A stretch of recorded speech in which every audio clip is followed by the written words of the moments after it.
Greetings, ladies and managers, and welcome to this latest narration in the web series Accidentally Adopted. If you're new to the series, there is a playlist listed down below in the description, and as always, I hope that you enjoy. Part 3, Chapter 9. We were a clenched fist.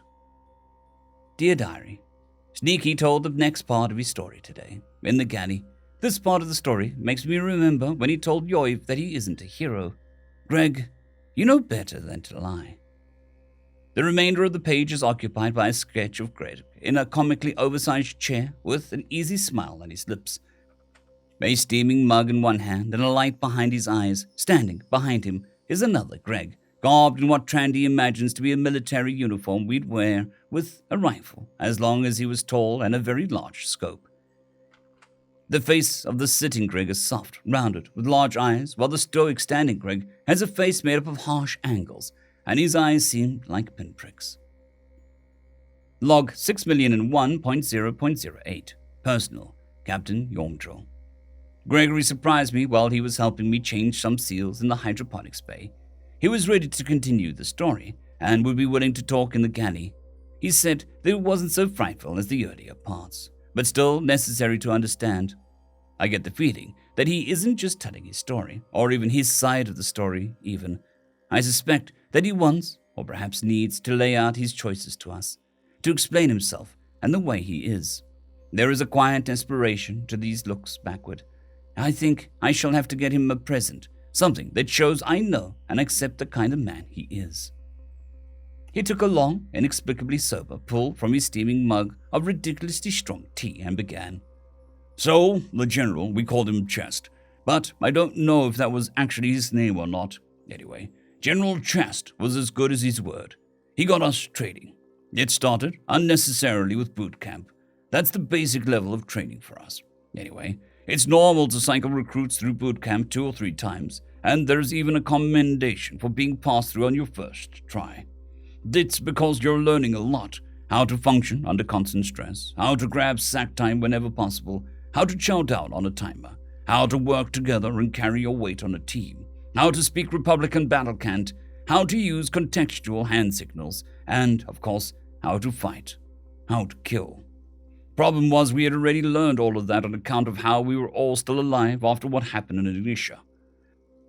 If anybody wants to find out, ask Pops or Mom. I trust them to know who should or shouldn't hear that story. I warn you, it's not a fun story. Anyway, we breezed right on through boot camp first time though, and a lot of us had aptitude for various specializations, which would have meant that we'd be split up to go to the various specialist schools. Except General Chest put us through as many specialist schools as he could get away with. I ended up training to commit and repel boarding actions, field artillery, spot artillery, run crew served lines and sight guns, emergency medical treatments, written intelligence gathering, auditory intelligence gathering, assault power armor operation, robot fire team command, demolitions and sabotage, extraplanetary invasion and survival, and my actual military occupational specialization, advanced stealth drop surveillance scout. Drop? Trandy interrupted. Like from an aircraft? From orbit. No, seriously, they load me up into a stealth pod and fire me on a trajectory that will result in a slow entry terminal orbit. Yeah, I'm insane to climb in. Everyone agrees with you. After all, unlike the rest of the drop pods, I rely entirely on the stealth technology built into the pod to not get shot out of the sky. Oh yeah, the assault force uses orbital drop insertion too. You just look disturbed. But you want to know the scary thing. 97% of drop infantry gets boots on the dirt alive. We have yet to lose an advanced scout that way. Yeah, we're scary, and maybe just a little crazy. Anyway, so we train for about 2 years.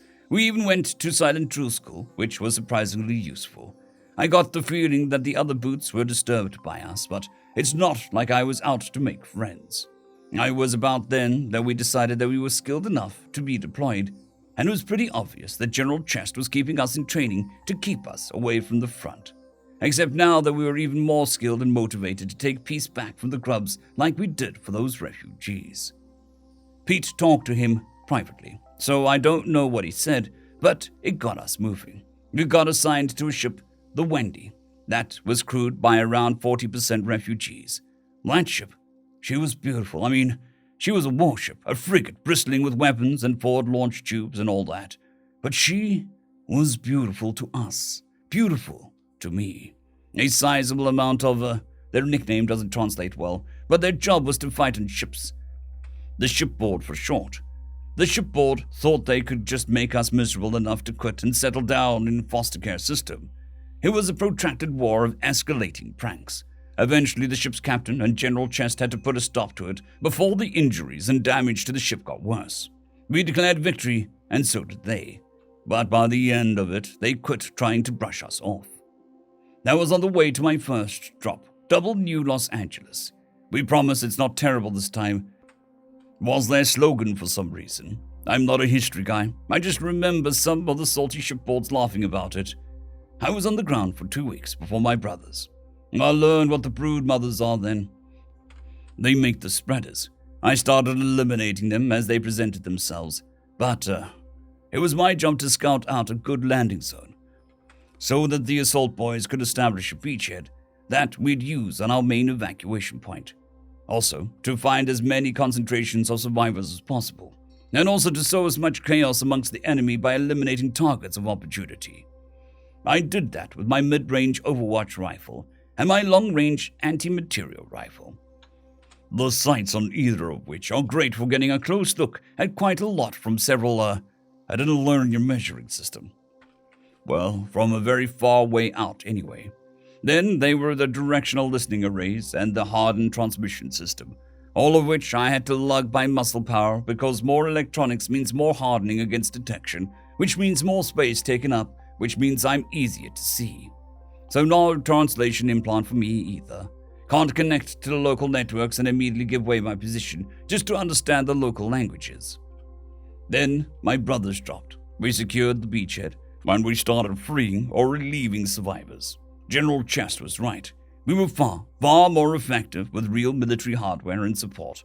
Instead of fighting tooth and nail to barely rescue maybe 2,000, we rolled over the grub infestation and evacuated over 500,000. It wasn't the last time we did that. It just sticks out of my mind because it was the first. Planet after planet, drop after drop, we stomped all over the grubs and evacuated every last living civilian in our zones of operation and went to assist other units as opportunities arose, which is how I got my stupid nickname. And what nickname is that? Yemdril asked. Oh, come on, it's not important, he replied. It's probably something like Adorable Doom, someone, I don't know who, said. Gregory sighed and said, they called me the Report, because the only way you know he saved you is the report of his rifle. Gregory expressed his displeasure by putting a mocking voice as he said the reason for his nickname, before continuing more seriously. I told you it was stupid. Anyway, they were all brothers, even if they weren't on Ignitia or Nairobi with us. I didn't let anything touch my brothers. I didn't miss. 7 years, and we got what we wanted, to take back a little from the grubs, to keep as many people as possible safe from them. I got to watch over my brothers, rescuing millions of survivors. And I never once in that time allowed a single enemy to touch one of them. I didn't miss. I had heroes to protect. It's getting late. I'll have to tell you the rest later. The small crowd broke up with obvious disappointment, and we went back to the quarters for dinner. I decided to tell Yovdril about this part of the story. Journal entry 30, date 153, name Great George. No nightmare. Anti-nightmare stick is out of reach. Interesting. Still, no sign of revenge when we least expect from Uncle. Either he didn't mean it, or he's having trouble thinking of something funny.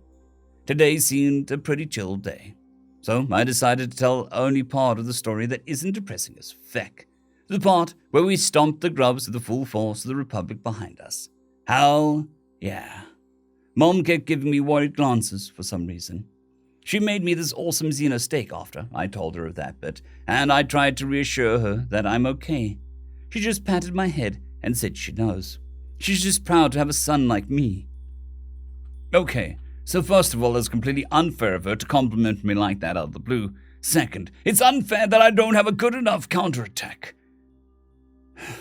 Thanks, Mom. I appreciate it. I don't want to tell the next part. I don't want to, but I need them to understand. I hope they're not too disappointed. End of chapter. I would just like to thank the T5 supporters: Bushmaster117, Casper Arnholtz, Dragzoon W.R.E, Elijah Silvercross, Gray, Jon Carrington, and Sevaren Serberous. Thank you very much.